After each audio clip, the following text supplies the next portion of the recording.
ఒక చరిత్రలో ఎప్పుడు జరగడానికి దీనికంటే కూడా ముందు దిశ ఒకసారి మనం గుర్తుపెట్టుకోవాల్సిన అవసరం ఉంది. నేను రాష్ట్ర ఆర్థిక పరిస్థితులన్నీ ఎక్స్ప్లెయిన్ చేశాను. వచ్చిన వెంటనే రాష్ట్ర ఆర్థిక పరిస్థితులు కానీ రాష్ట్రంలో జరిగిన విధ్వంసం మీద మా గవర్నమెంట్ 7 వైట్ పేపర్స్ ఇచ్చాం. ఫస్ట్ వైట్ పేపర్ జూలైలో 24 అమరావతి పైన ఇచ్చాం, 2 పవర్ సెక్టర్ పైన ఇచ్చాం, 3 ఎక్సైజ్ పాలసీ మీద ఇచ్చాం, 4 natural resources land mine mineral ఏ విధంగా దుర్వినియోగం చేశారు దానిపైన ఇచ్చాం, లా అండ్ ఆర్డర్ గంజాయి ఇవన్నిటిపైన ఇచ్చాం. అది అయిన తర్వాత దిశ స్టేట్ ఫైనాన్సెస్ కూడా ఎక్స్ప్లెయిన్ చేశాం. ఇవన్నీ చేసిన తర్వాత దిశ అక్కడితో కూర్చోకుండా ఆ రోజు ఈ ప్రభుత్వం మీరు ఒకసారి చూస్తే ఇమీడియట్గా government of India Viksit Bharat తయారు చేస్తే మనం కూడా స్వర్ణాంధ్ర 2047 విజన్ తయారు చేశాం. విజన్లో నిర్దిష్టమైన లక్ష్యాలు పెట్టుకుని క్లారిటీతో ముందుకు పోతూ ఈ 20 నెలలు ప్రయాణం సాగించాం. సమీక్షలో మీరు ఒకసారి ఆలోచిస్తే అధ్యక్ష ఎవ్వరూ ఊహించిన విధంగా ఈరోజు మీరు చూస్తే ప్రపంచంలోని అతిపెద్ద డీబీటీ ప్రోగ్రామ్ పెన్షన్లు ఇచ్చే కార్యక్రమం అధ్యక్ష.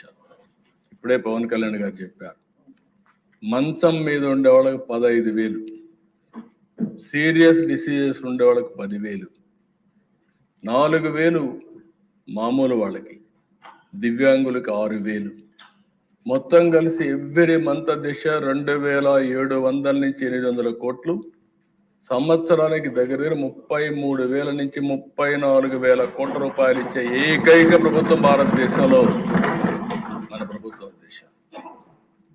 దీని మీద కొంతమంది మాట్లాడుతున్నారు. మనం ఆ రోజు 5 ఏళ్ళు ఒక 500, 600, 750 పెంచుకుంటా పోయారు. చెప్పిన మాట కూడా ఈ ప్రభుత్వం యొక్క కమిట్మెంట్ పేదవాళ్ళకి మీరు ఒకసారి చూస్తే ఏప్రిల్ నుంచి ఇస్తా ఉన్నాం. ఏప్రిల్ నుంచి ఫస్ట్ టైం ఈ ప్రభుత్వం వచ్చిన వెంటనే జూలై నుంచి బకాయిలు కూడా చెల్లించి ఒక్కొక్కరికైతే 7,000, 8,000, 10,000 రూపాయలు కూడా వచ్చే పరిస్థితి వచ్చింది. ఆ విధంగా మనం ఇచ్చే పరిస్థితికి వచ్చాం. రెండో దిశ, ఆ రోజు ప్రభుత్వం చెప్పింది అందరికీ ఎంతమంది పిల్లలు ఉంటే అంతమందికి ఇస్తామని చెప్పి ఒకరికే ఇచ్చారు. మనం ఆ రోజు చెప్పాం, ఎంతమంది పిల్లలుంటే అంతమంది పిల్లలకి ఆ తల్లుల పేరిట 15,000 రూపాయలు వేస్తామని ఒకేసారి అందరికీ ఆ డబ్బులు వాళ్ళ అకౌంట్లో వేసి 10,700 కోట్ల రూపాయలు తల్లికి వందన కింద వేసిన ఏకైక ప్రభుత్వం అధ్యక్ష దేశంలో ఎక్కడా లేదు. ఒకేసారి ఇస్తాం. 3వ అతిపెద్ద ప్రోగ్రాం అధ్యక్ష ఇప్పుడే విష్ణుకుమార్ రాజు గారు చెప్పారు. 43 కోట్ల మంది ప్రయాణం చేశారు. లాస్ట్ ఆగస్టు 15 మనం చేస్తే పోయిన సంవత్సరం ఇప్పటికి చేసే పరిస్థితికి వచ్చారు. ఆ రోజు సాధ్యమా అన్నారు, అసాధ్యమన్నారు.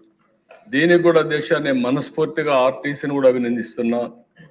అదే బస్సులు ఒక ప్రోగ్రాం ఇచ్చాం, చాలా ఓపికగా బ్రహ్మాండంగా చేశారు. ఈరోజు ఈ ప్రోగ్రాం బ్రహ్మాండంగా సక్సెస్ కావడమే కాకుండా ప్రభుత్వానికి మంచి పేరు తెచ్చిన ప్రోగ్రాం ఇది. దీనికి మనస్ఫూర్తిగా అభినందిస్తున్న దిశ. ఇంకా రాబోయే రోజుల్లో అన్ని సహకరిస్తే ఆర్టీసీలు అన్ని ఏసీ బస్సులు రావాలని, పేదవాళ్ళు కూడా ఏసీ బస్సుల్లో తిరిగే పరిస్థితి రావాలని ఆకాంక్షిస్తున్నా. మా ఆడబిడ్డలు ఎక్కడికక్కడ మీరు చూస్తే అధ్యక్ష ఈ సంవత్సరమే ఒక 1000 బస్సులు ఆర్టీసీ బస్సులు ఏసీ బస్సులు తీసుకొస్తున్నాం. రాను గ్రాడ్యువల్ గా అన్ని బస్సులు కూడా ఏసీ బస్సులుగా కూడా కన్వర్ట్ చేసి పబ్లిక్ ట్రాన్స్పోర్టేషన్ కూడా ఇంప్రూవ్ చేస్తాం అధ్యక్ష.